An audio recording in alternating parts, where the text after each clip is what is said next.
아멘. 기도하겠습니다. 하나님 아버지, 오늘 정말 무서운 살육의 현장을 봅니다. 어떤 얘기는 죽음이요 어떤 얘기는 승리인데, 하나님, 사람들은 이 어떤 측면을 보고 하나님을 판단하려고 합니다. 우리는 감히 그러하지 아니하고 주께서 주신 승리를 얻고자 합니다. 우리 하나님이 승리를 주시고자 하는 자의 편에 들게 하여 주시고, 하나님을 판단하는 자가 아니라 하나님이 주시는 은혜와 선물을 감사함으로 받는 우리 모두가 되게 하여 주시옵소서. 예수 그리스도의 이름으로 기도하옵나이다. 아멘. 여호수아가 하나님이 허락하신 작전을 듣고 시내에 옮깁니다. 먼저 내복부를 보냈죠. 그리고 온 백성을 이끌고 이제 아이성으로 나갑니다. 근데 아침에 일찍 일어나 백성을 점하고 전쟁에 나갈 군사들을 이렇게 수를 세웠다는 얘기입니다. 부대별로 하나 둘 셋 막 이렇게 하죠. 그런 것처럼 아마 군대 대장들이 총 몇 명 이런 식으로 해가지고 전부를 다 끝낸 겁니다. 자, 그리고 이제 출정을 하는데요. 재밌는 거는 이스라엘 장로들과 더불어 백성의 앞서 아이로 올라갔다고 했습니다. 그러니까 젊은 부대를 먼저 보낸 게 아니고 여호수아하고 나이 든 어른들이 앞서갔다는 얘기입니다. 이 중에는 군인도 있었을 것이고 군인이 아닌 사람들도 있었을 겁니다. 왜냐하면 이 장로라는 표현에는 꼭 군사적인 지휘관만 말하는 게 아니기 때문에, 여호수아 본인은 지휘관이기도 하지만 사실은 말씀을 가르치고 보면 여호수아는 총사령관이잖아요. 다른 여기 장로라고 불린 사람들은 족장일 수도 있고 군 지휘관일 수도 있고 약간 통합적인 이름이라고 봅니다. 하여튼 이들은 적어도 이스라엘 신앙 또는 문화로 볼 때 절대 나이 어린 사람들은 아닙니다. 여호수아 본인도 이때 나이가 벌써 80대란 말이죠.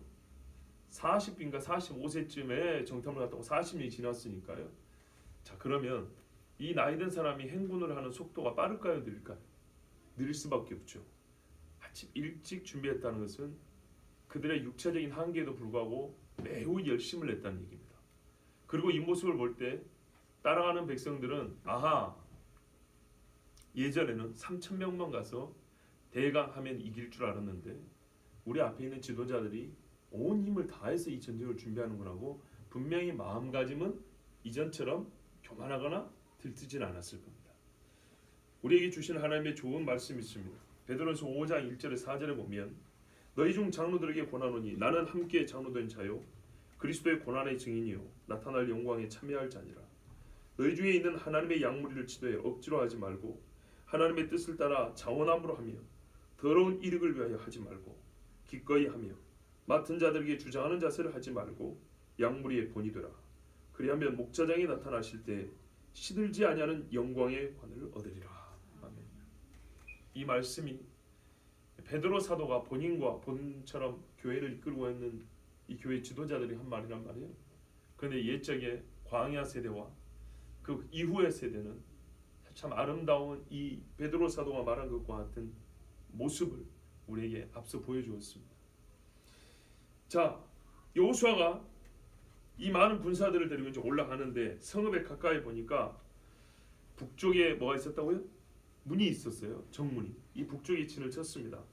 그런데 전에는 몰랐는데 이 북쪽 정문 앞에도 골짜기가 하나 있는 거예요.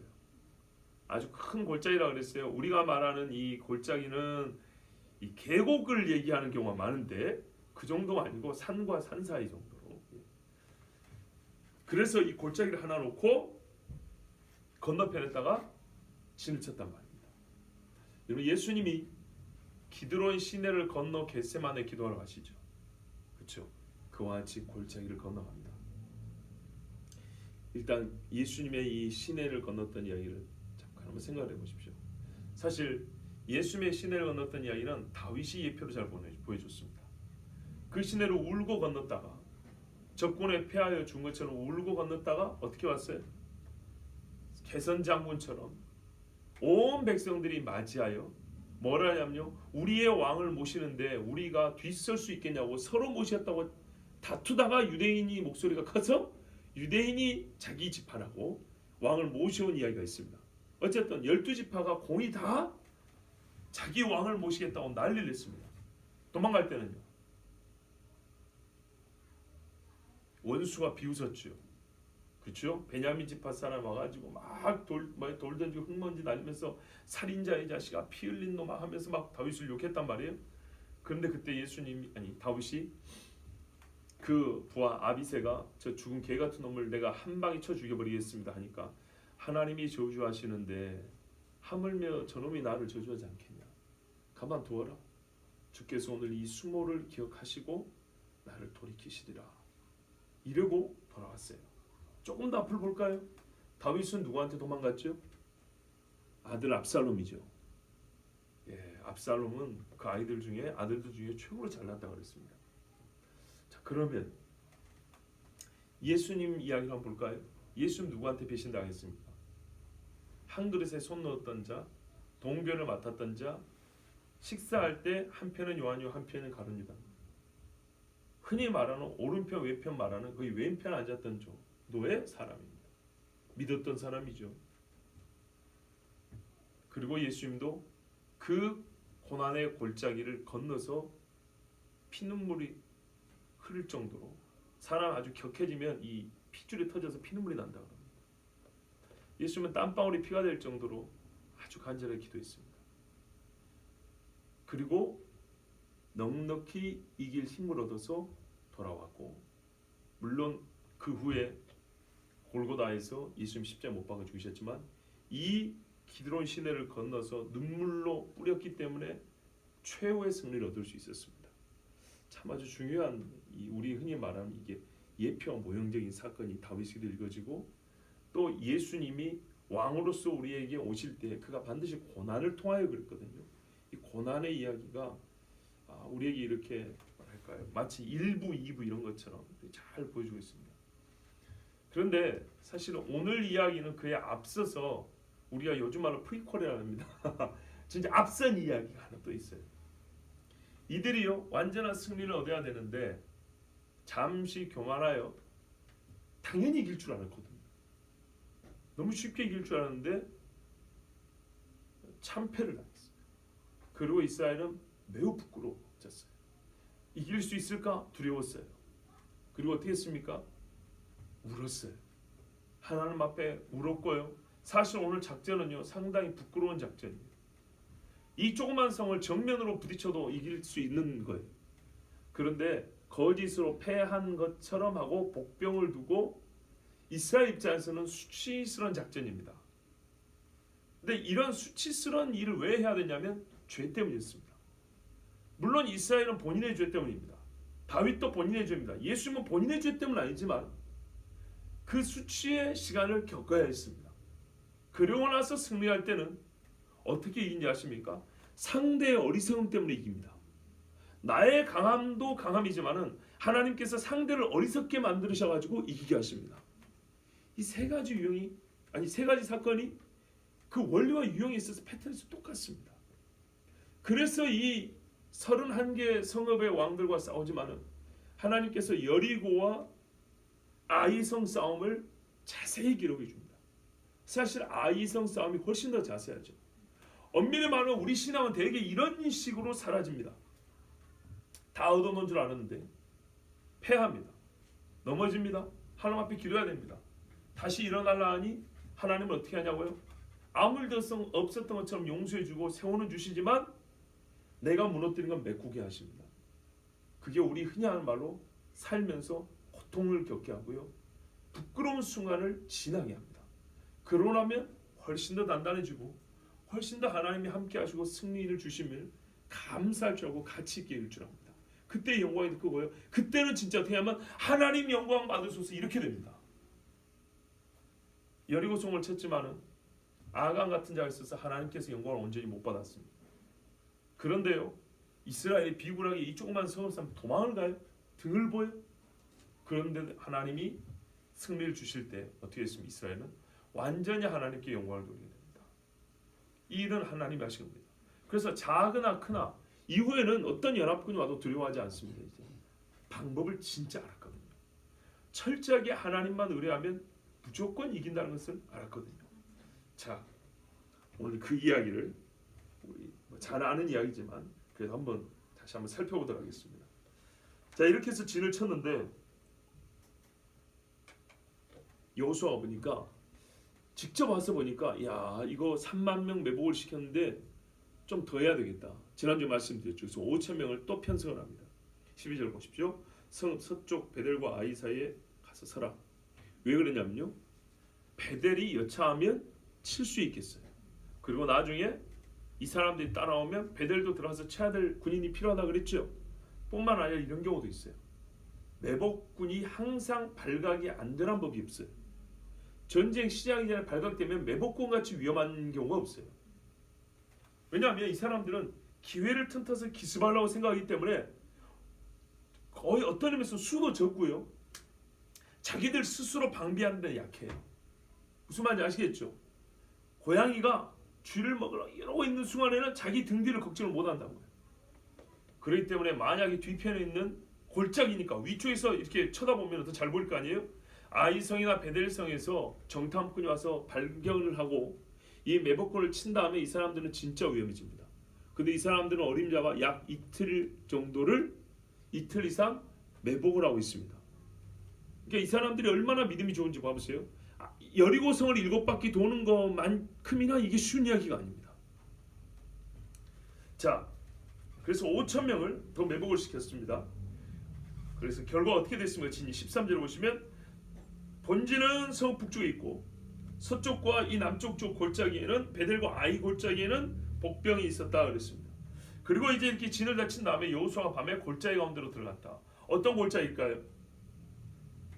여호수아는 북편 정문 앞에 있는 골짜기로 들어간 겁니다. 여호수아가 복병 있는 뒤로 돌아갈 일은 없습니다. 내일 여기서 지휘해야 되니까 이 골짜기로 먼저 들어갔습니다. 왜 갔을까요? 모릅니다. 모르지만 혼자 갔다는 것은 군사작전하러 간 건 아니죠. 그래서 하는 말이 이런 말입니다. 여호수아는 기도하러 왔을 것이다.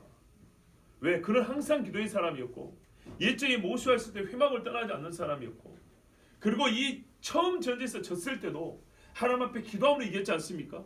그렇다면 철저하게 이 전쟁을 완전히 하나님의 지휘를 따르려고 기도하러 갔을 것이다. 자기를 따라올 군사들이 갈 길을 먼저 살펴봤을 것이다. 이렇게 말하는데요. 충분히 가능성이 있는 이야기입니다. 우리는 가능성밖에 얘기할 수 없습니다. 왜냐하면 왜 그런지는 안 나와 있기 때문이에요. 자, 근데 평상시에 여호수아의 삶을 봤을 때는 기도하러 왔을 가능성이 큽니다. 그래서 하나님께 동행을 간청했을 겁니다. 14절입니다. 그 뒤날 아침에 아이 왕이 이 진을 층을 보고 그 성읍 백성과 함께 일찍이 일어나 급히 나가 그랬습니다. 저는 여기서 이미 게임이 끝났다고 봅니다. 이렇게 조급하면 집니다. 봐보세요. 아이 왕이 하는 짓이 매우 성급하고 생각이 없는 자, 즉 성경대로 어리석은 자와 같습니다. 군사 수를 생각을 안 해보고 성 안에서 막아도 될까 말까인데 성 밖으로 군인들을 무턱대고 끌고 나갑니다. 그리고 어리석게도 대군과 싸우는데 평지에서 싸우려고 한답니다. 여기서 광야라고 아라바라고 돼 있죠. 하나의 평야를 가리키는 말입니다. 근데 이 사람이 왜 이런 어리석은 생각을 했을까요? 잘은 모르지만 여호수아하고 이스라엘 백성은 지금은 북쪽이만 이 광야로 통해서 돌리면 어떻게 하면 뒤로 요단강 사해를 등지게 되어 있습니다. 어떻게 될까요? 강물에 몰아넣기 좋죠. 다 몰아낼 수 있다는 생각을 한 건 아니지만 저들은 동안에 든 쥐라고 생각할 가능성이 큽니다. 베델도 같이 나올 것이고요. 두 성의 군인들이 나와가지고 이 코너로 몰아붙이면 이 사람들은 물에 빠지거나 우리한테 죽거나 저번에 한번 또 이겼기 때문에 사기도 올라 있겠다. 그러니까는 별 생각 안 하고 그냥 나온 겁니다. 근데 이것이야말로 마치 바로가 분기탱천하여서 애굽의 특별 병거를 다 동원해서 홍해로 밀고 들어간 것 똑같습니다. 죽는 일입니다. 전 이 순간 바로 알았어요. 하나님이 아이도벨의 계략을 패하게 한다고 하셨는데 이 아이 왕이 예전에는 혹시 총명이 있을지 몰라도 느부갓네살의 총명을 뺏은 것처럼 하나님이 이 사람의 총명을 뺏어버렸구나. 이렇게 되면 지휘관이 이렇게 멍청한 짓을 하면 다 죽게 돼 있습니다. 자기가 뭔 짓을 하는지도 모르고 죽게 돼 있습니다. 뒤에 있는 복병은 있는지 모르더라 그랬어요. 자, 그러니까 보시면 아라바 앞에서 정한 때에 이스라엘과 싸우려고 하더라. 이미 계획을 그리 세워놓은 거예요. 혹시 이스라엘 백성이 쳐들어오면 그놈들은 보니까는 제대로 훈련이 안 된 군인들이라 우리가 치고 나오면 저번처럼 도망갈 거다. 도망가면 그때부터 질서가 무너지기 때문에 수가 많아도 소용없거든요. 다 등을 보이고 있으니까. 그때 계속 치면 이놈들은 요단강에 몰살하거나 흩어질 거다. 그리고 어떠한 때에 어떠한 신호에 따라서 하자고 나름대로 자기들이 정한 때가 있었단 말이에요. 그러니까는 이스라엘이 어떻게 작전을 세웠는지 그거를 면밀히 조사해보고 생각해보지 않냐고 예전 생각을 하고 너무 성급하게 작전을 앞에까지 세워놨어요. 그리고 보자마자 됐다 하고 그러니까 이스라엘이 오기만 기다린 거예요. 그리고 이제 진군에 나갔습니다. 얼마나 어리석은지 모릅니다. 그때 여호수아와 이스라엘 백성이 어떻게 했습니까? 거짓으로 패한 척하여 광야 길로 도망을 갔다 그랬습니다. 예, 그들이 원하는 그대로 해줬습니다. 그러자 16절을 보세요. 성읍에 있는 모든 백성이 추격하려고 여호수아를 추격하여 유인함을 받아 아이 성읍에서 멀리 떠났다 그랬습니다. 이때 아이 사람들이 무슨 생각했을까요?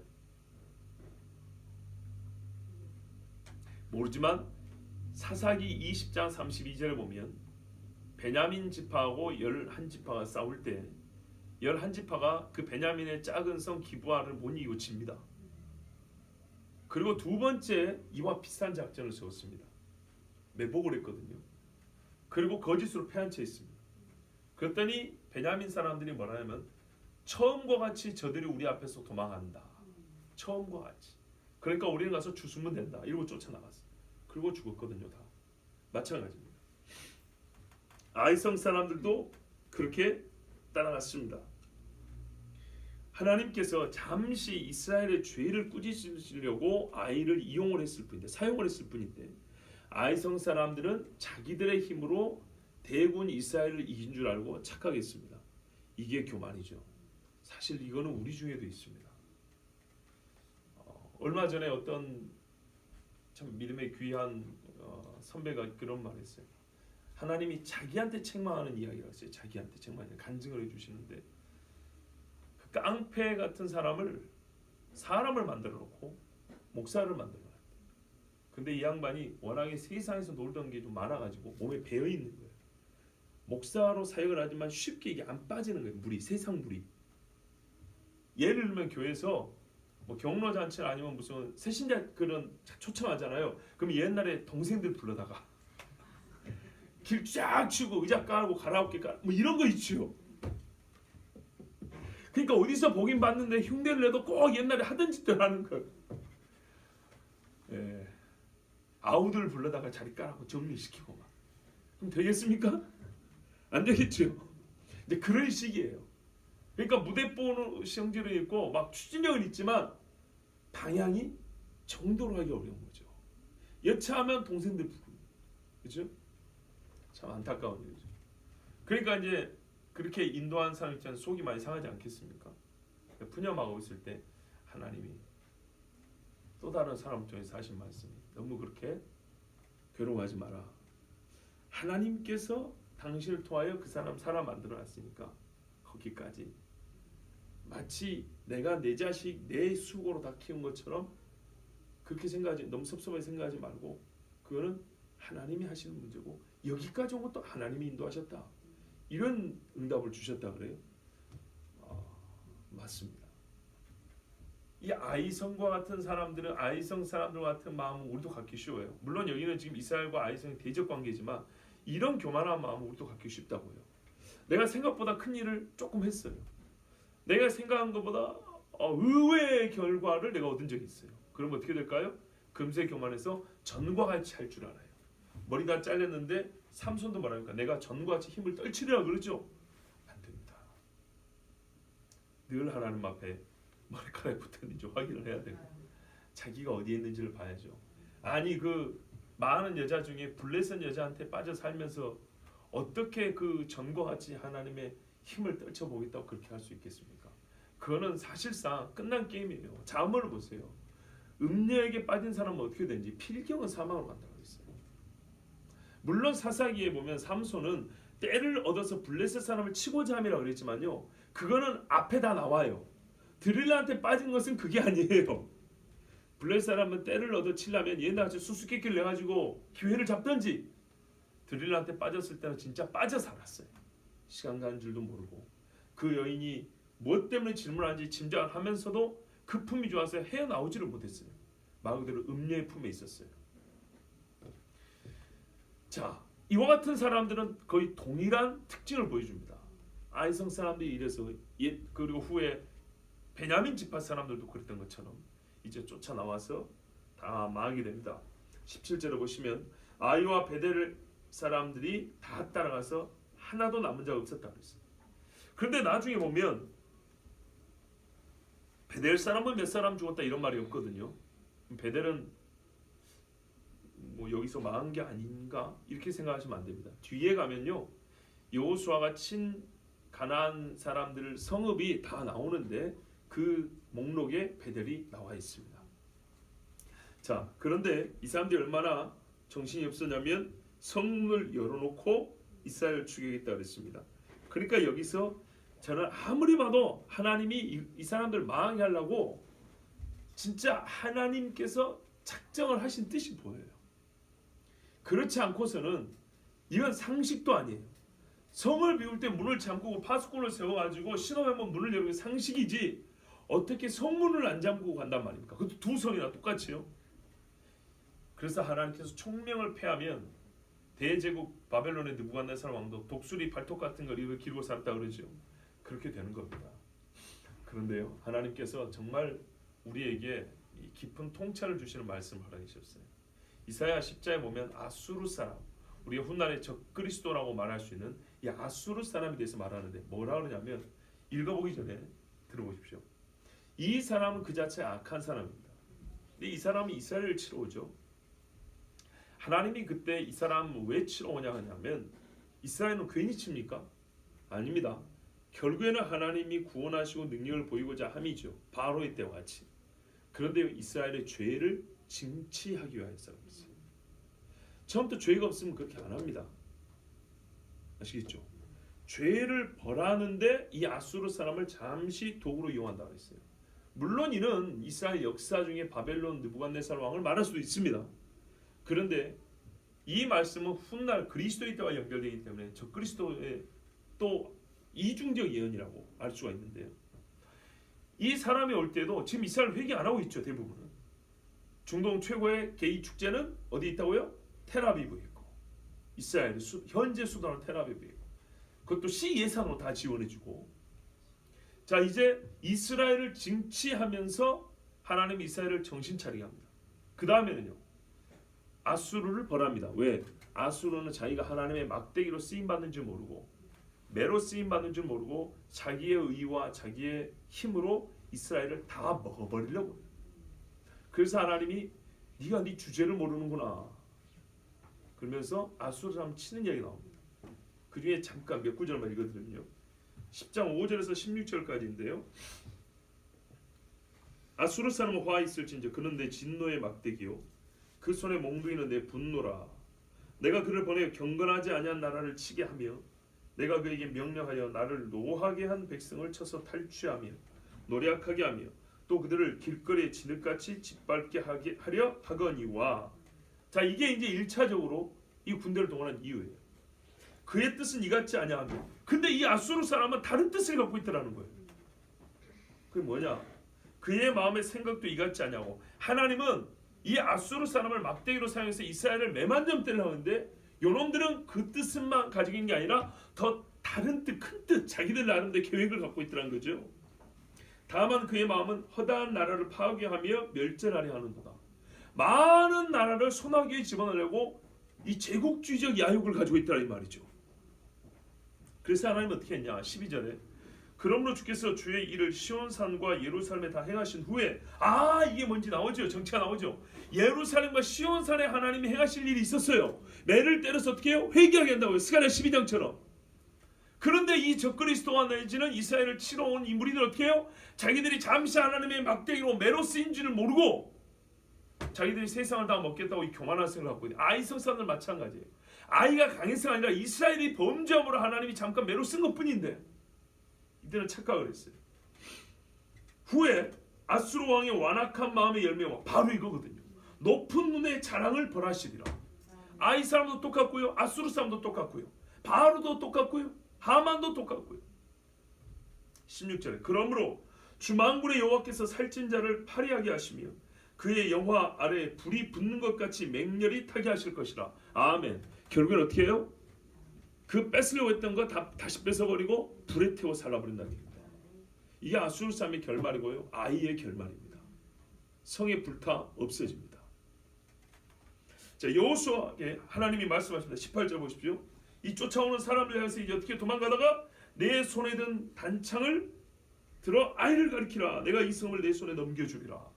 이미 받은 약속을 어떻게 이제는 실행하라는 거죠. 근데 여러분 생각해 보세요.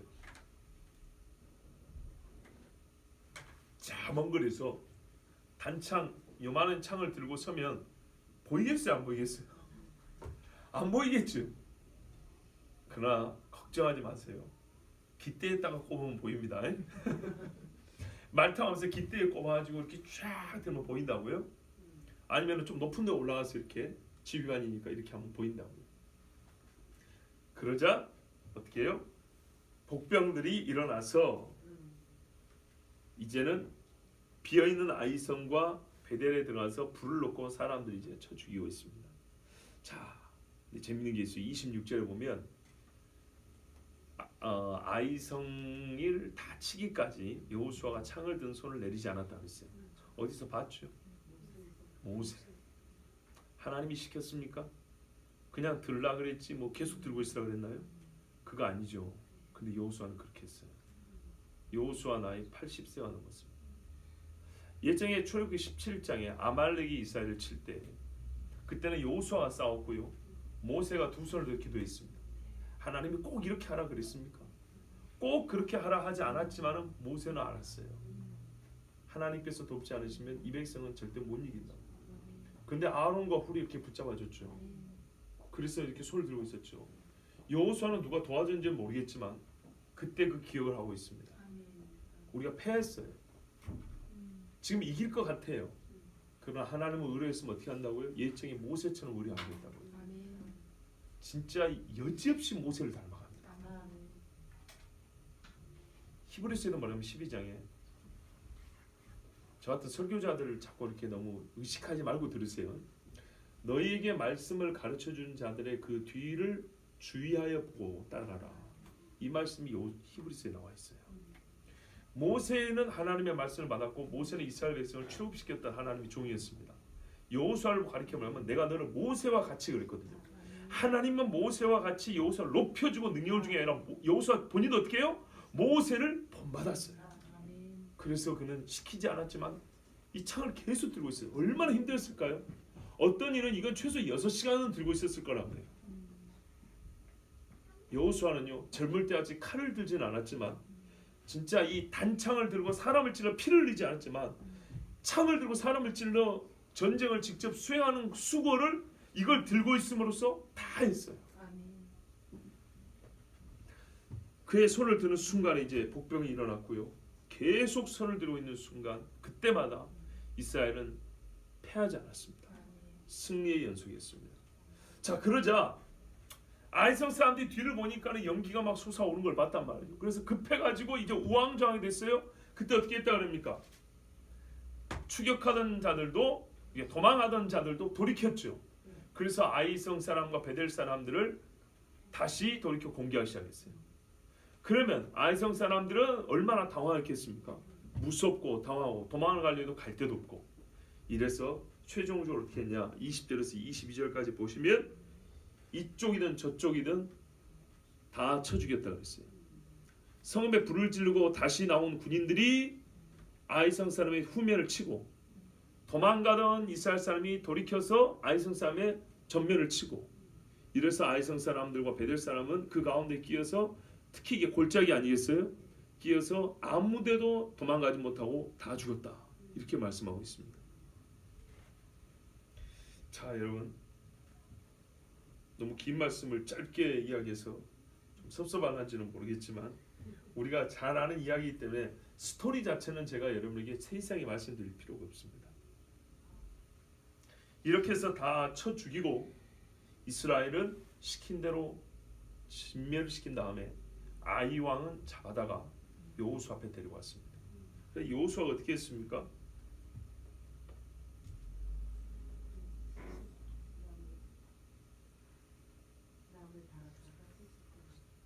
예, 나무에 달아 죽였죠. 그거는 29절에 있으니까 다음 주에 보도록 하겠습니다. 그런데 여기서 우리가 하나 알아둘 게 있습니다. 이제 중요한 이야기인데요. 이렇게 해서 이스라엘 사람들이 모든 아이 사람들을 다 죽였는데요. 또 성으로 돌아와서 숨어 있거나 남아 있던 사람들까지 다 죽이고 하여튼 한 명도 안 남겼습니다. 그때 죽은 아이 사람들만 12,000명 이렇게 말하고 있습니다. 왜 제가 아까 아이 왕 이야기를 했냐면요. 이런 질문들이 있기 때문입니다. 가나안 정복 전쟁을 가지고 사람들이 하는 말은 잔인한 하나님을 얘기합니다. 피해 굶주린 신 얘기합니다. 그러니까는 구약과 신약의 신이 다르다는 주장들이죠. 그런 주장과 논리에 오늘 같은 본문은 단골로 사용이 됩니다. 여리고도 마찬가지입니다. 진멸이기 때문에 전쟁을 하여서 서로 어느 정도 사람을 죽는 건 당연하지만 다 죽였다는 얘기죠. 이에 대하여 사람들은 물론 제가 앞에 여호수아 강의 때도 어느 때가 말씀드렸지만 다시 말씀드리면 스스로 의인들이 되어서 하나님을 판단합니다. 나 같으면 그래 안 하겠다. 무슨 말이에요? 하나님이 나보다 의롭지 않고 나보다 선하지 않다. 이런 식의 주장들입니다. 여러분은 어떻게 생각하세요? 도대체 너희 하나님은 선하신 하나님이 맞냐? 악한 신이 아니냐? 이렇게 물어볼 때 또는 구약의 하나님하고 신약의 예수는 다른 신이 아니냐? 이렇게 물어보면서 이 본문을 들여대면 여러분 어떻게 대답하시랍니까?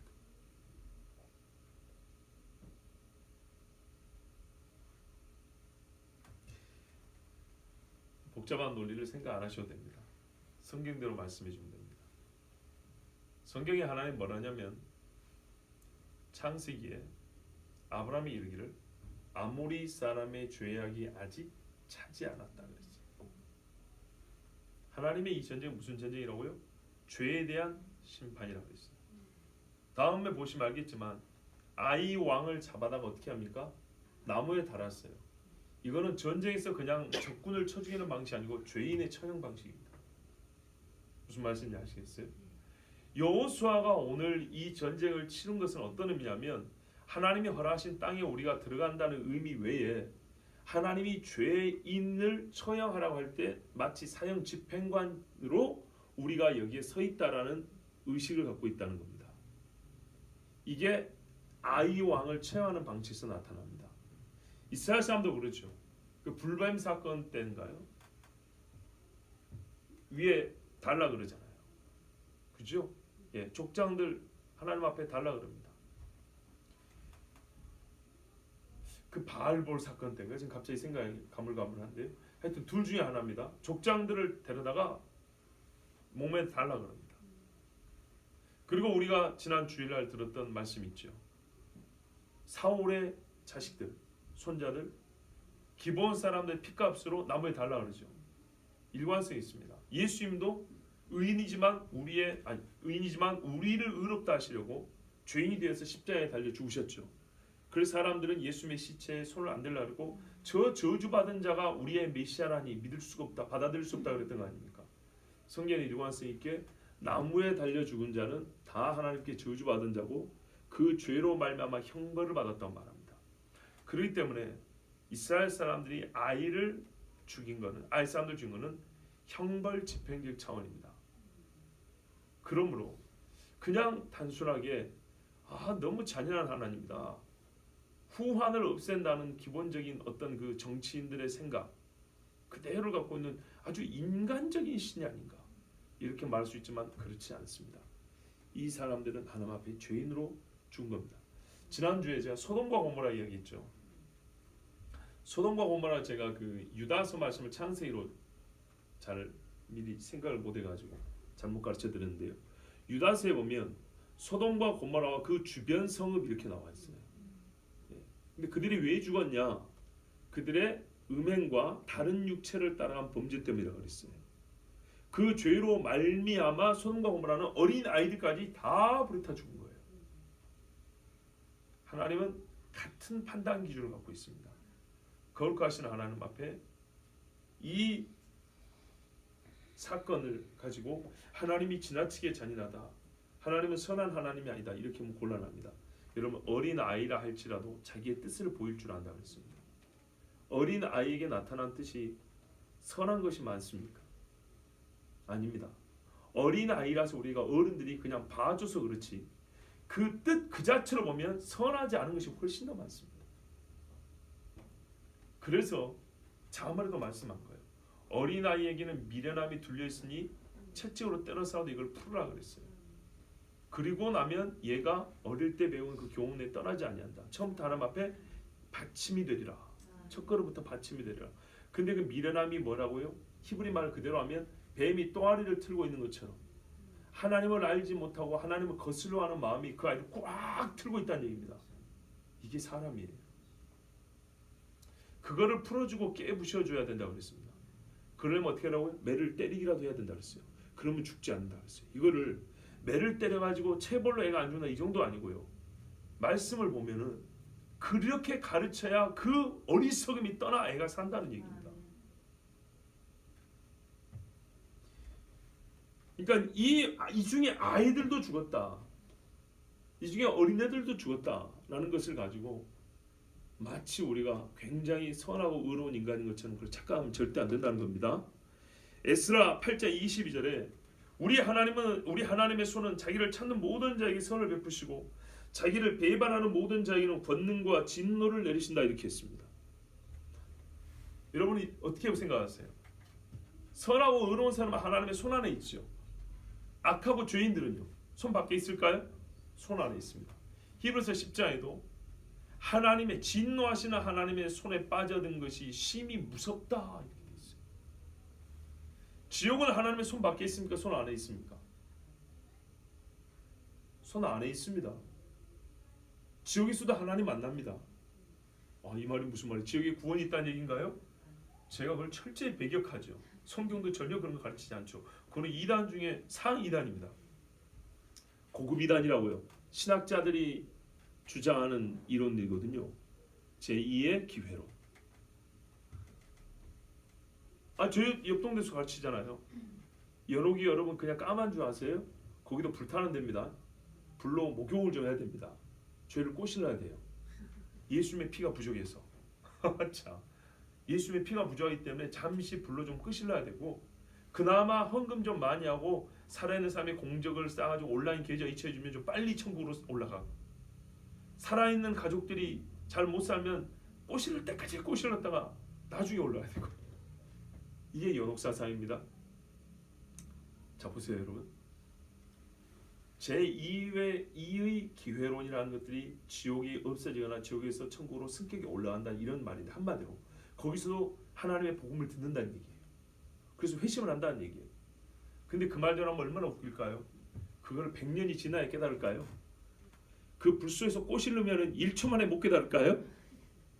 문턱에 들어가자마자 나는 예수를 믿습니다 하고 쑥 올라오고 하지, 그거를 못 깨달아서 거기서 10년 불구덩이 속에서 100년 뱀이 드글드글하는 거기서 1000년 이러 있어야 올라갈까요?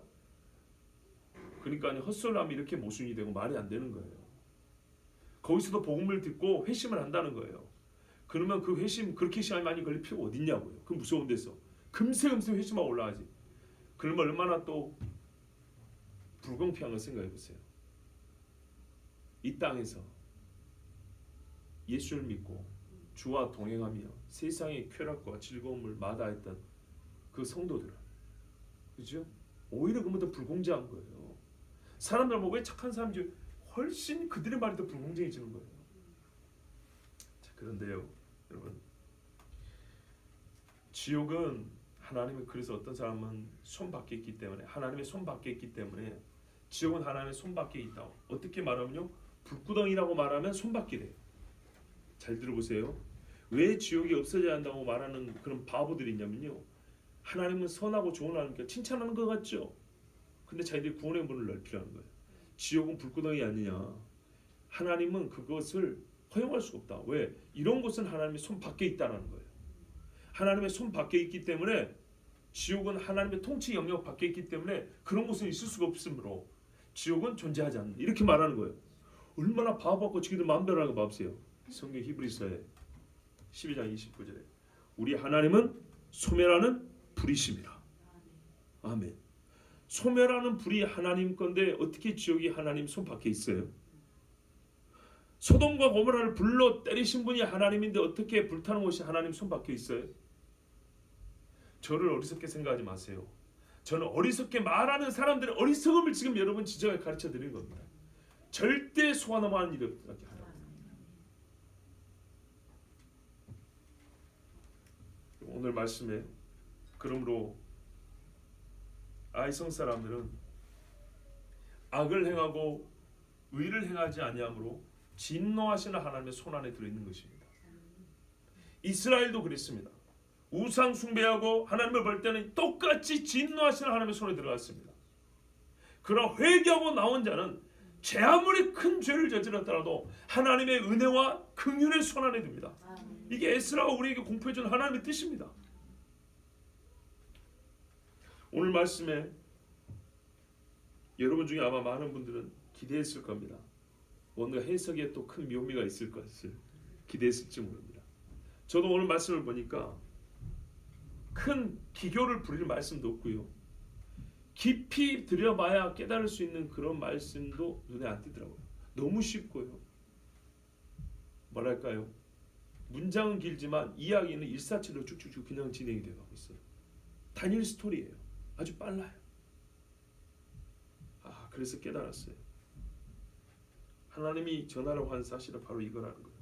아주 단순한 사실이고 이스라엘이 아이와 베델을 이겼다. 패하였던 자들이 승리하고 쫓겨났던 자들이 베델과 아이를 점령했다는 그 사실을 하나님 말씀해 주는 겁니다.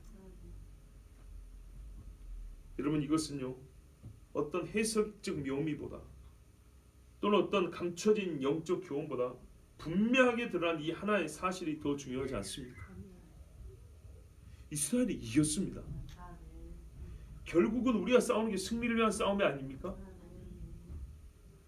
우리에게 이 싸움 중간중간에 주어진 교훈은 우리가 아직 승리를 얻기에 부족한 면이 있었기 때문에 그것을 바로잡게 하려는 말씀이었고, 그걸 우리가 너무 모르기 때문에 하나님은 비유와 상징과 어떤 교훈을 통해서 깊이 깨우쳐져야 될 필요가 있었기 때문에 그런 말씀은 깊은 해석이 필요했고 묵상의 깊이가 필요했지요.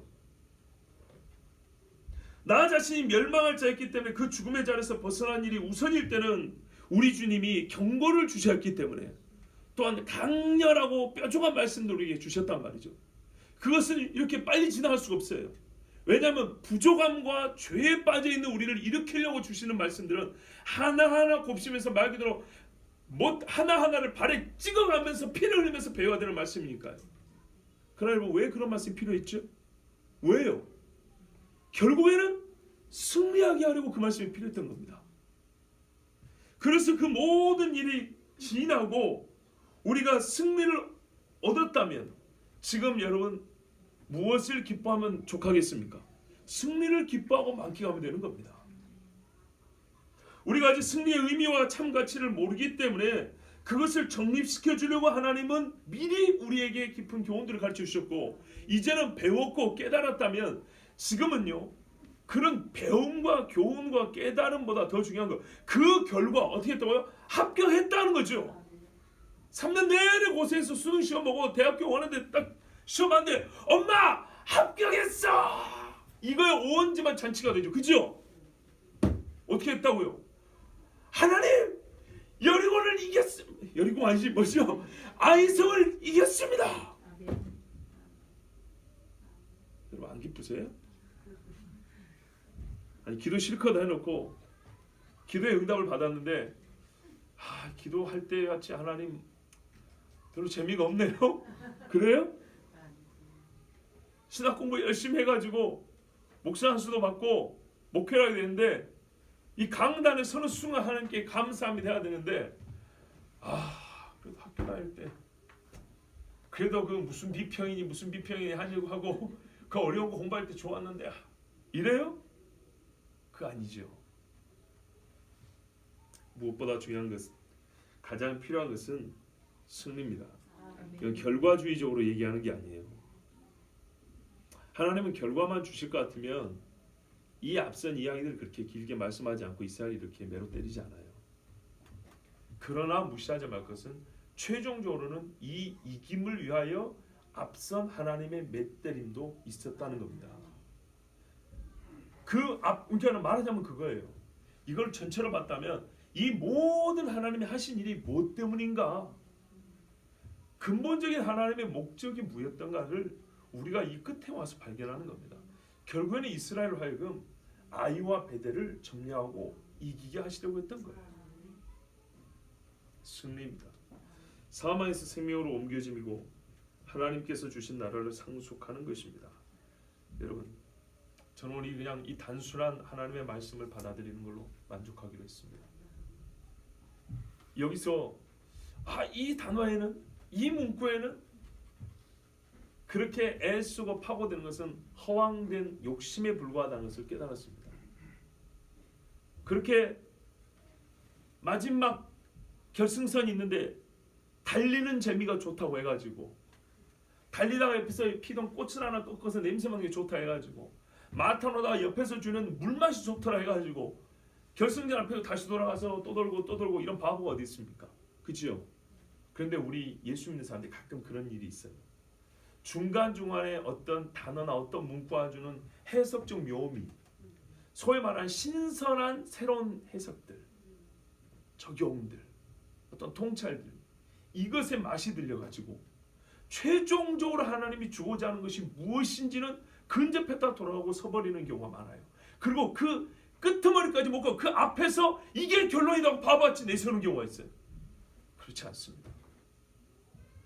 하나님이 아이를 주셨습니다. 죄인에게 아이를 허락하지 않냐고 오히려 아이 사람들에게 죽임을 당했고요. 회개하고 순종하는 사람에는 하나님이 아이성을 철저하게 승리하게 하셨고, 더불어 베델도 점령하게 하셨습니다. 베델이 더 큰 성인지 아이가 더 큰 성인지는 알 수 없으나 이들은 세상의 연합을 보여줍니다.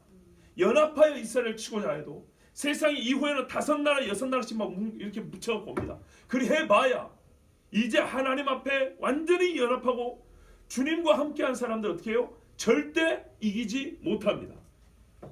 오늘 오전에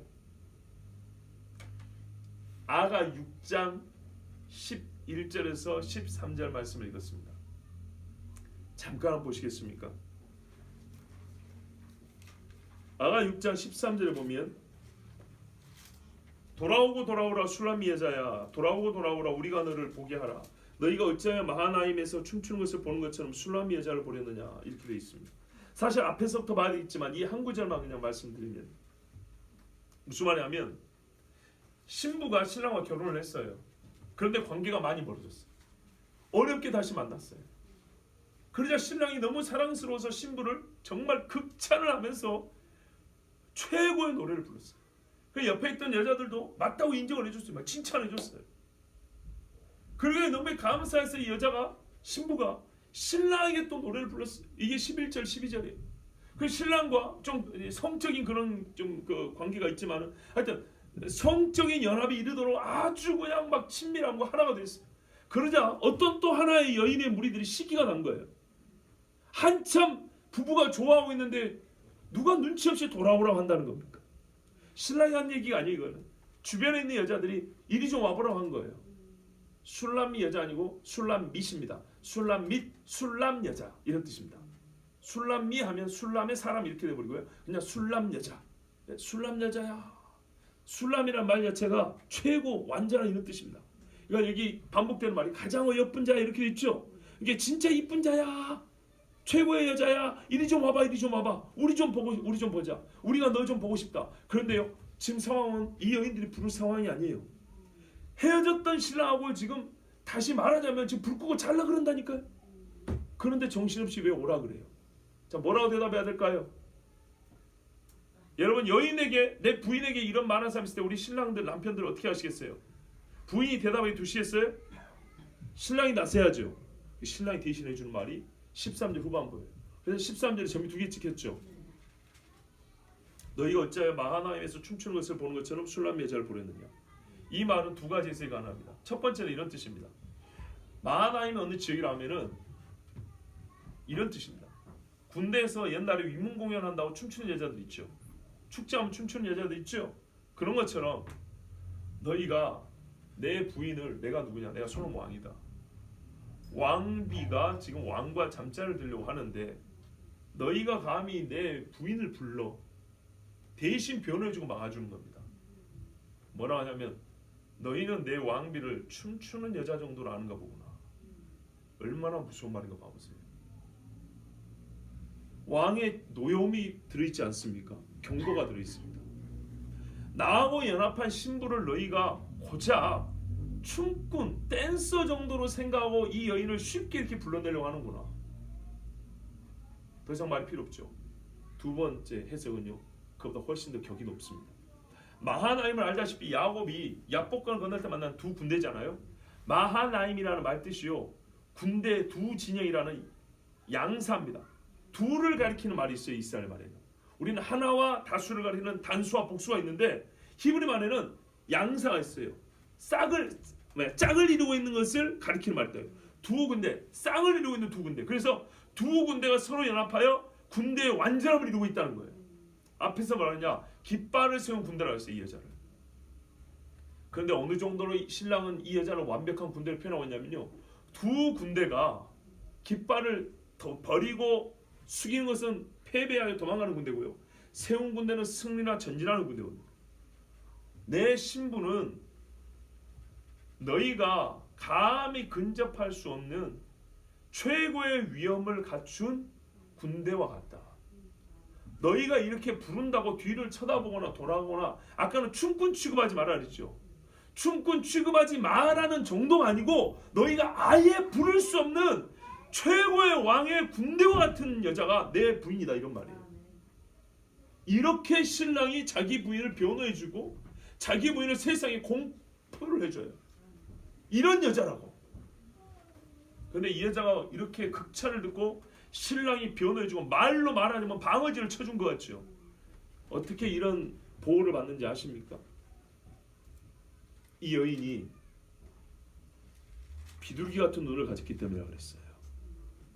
낭떠러지에서 비가 오나 눈이 오나 신랑이 오는 곳만 향해서 그 맑고 순결한 눈을 가지고 그곳만 바라보고 오직 자기 신랑만 바라보는 그 속사람의 정결함으로 인하여 사람들은 그 여자를 칭찬한다 그랬어요. 이게 우리 말씀에 아침 새벽별처럼 위에서 내려보는 작은 빛이지만 어둠에 소망을 가진 그 새벽별을 바라보죠.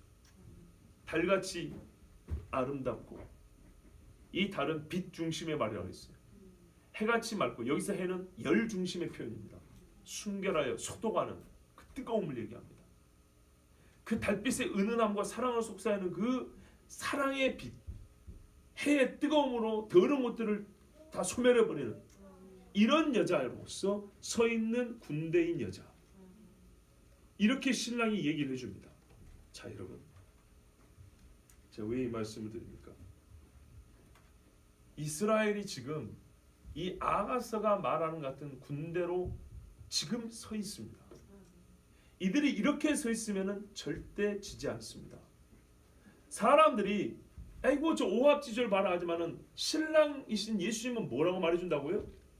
깃발을 세우던 두 군대 서로 도우면서 완벽한 작전을 수행할 수 있는 능력을 가진 최정예 부대로 내가 내 부인을 두고 있다. 너희가 감히 불러 제낄 수 있는, 함부로 입에 담을 수 있는 여자가 아니다. 이렇게 신랑이 말로서 방어를 해주고 조롱하는 사람들에게 경고를 한단 말이죠. 왜요? 순결함이 있고 신랑을 사모하는 힘이 있고 온전한 마음이 있을 때는 신랑이 신부를 이렇게 고귀하게 높여준다는 얘기입니다. 지켜주고. 마찬가지예요. 이스라엘 사람이요, 그래서 어떤 사람이 이렇게 해석했어요. 이 두 군대가 뭐겠냐? 이스라엘과 유다가 아니겠냐? 또 넓게 보면은 이스라엘과 교회가 아니겠냐? 또 다르게 말하면 하늘의 천군 천사와 이 땅의 그리스도의 군대가 아니겠냐? 이렇게 말했어요. 그러나 이들이 하나가 될 때는 뭐냐면요, 서로 영적으로 일치될 때입니다. 하늘의 군대와 땅의 군대가 성령으로 하나 되어 일치되어 있을 때는 아무리 이 땅에 우리가 수가 적고 또는 사람들이 보기에는 우습게 보일지 몰라도 어떻게 해요? 그리스도께서 말씀해 주시기를 깃발을 쓴 마하나임과 같으니 누가 감히 내 부인, 나의 완전한 자, 나의 사랑하는 자를 감히 이길 수 있겠느냐. 내가 이 반석 위에 내 교회를 세우리니 음부의 권세가 이기지 못하리라. 오늘 이스라엘은 그렇게 선거합니다.